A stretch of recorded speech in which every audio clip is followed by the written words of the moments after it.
Okay, so as I mentioned before, the heads-up display plays an important part in working in behaviors.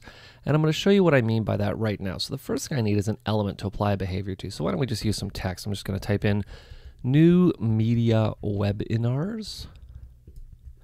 And we're just going to position this right dead in the middle of the screen. Now you can see I have my dynamic guides on. That's what makes it snap to those parts right there.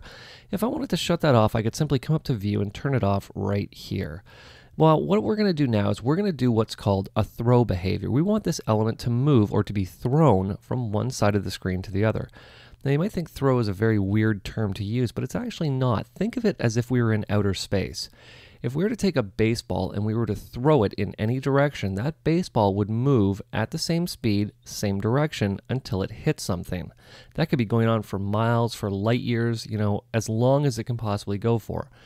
Works the same inside of motion. I'm going to take this element, and once the behavior is applied, it's going to get thrown across the screen at the same velocity. Now, obviously, it's not going to hit anything, but it's going to get thrown at the same speed until we tell it to stop. So what we're going to do is we're going to navigate up to Add Behavior.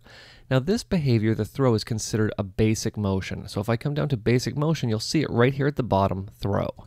So once I apply it, you'll think, okay, great, I'm just going to hit play and, well, nothing happens. Oh, that's right, because I need to come over to the inspector because I do have the behaviors tab, and there's the behavior right there. You can see that I have a couple of options in here. I can affect the sub-objects. I can adjust the increment to be a continuous rate or ramp up to the final value. And probably the most important one is the throw velocity. So most people think, oh, okay, great. What I'm going to do is just come back to the beginning. Let's just grab the throw velocity, and we'll just do that. And I'll hit play, and oh yeah, great, there it goes. Except I can't actually control what direction that it's going in. It just seems to be going in an arbitrary way.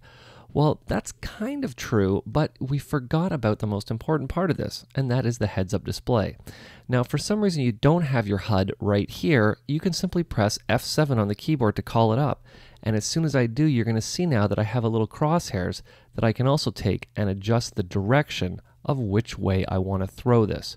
So you can see that this is now going to become an intricate part of working with behaviors inside of Apple's Motion.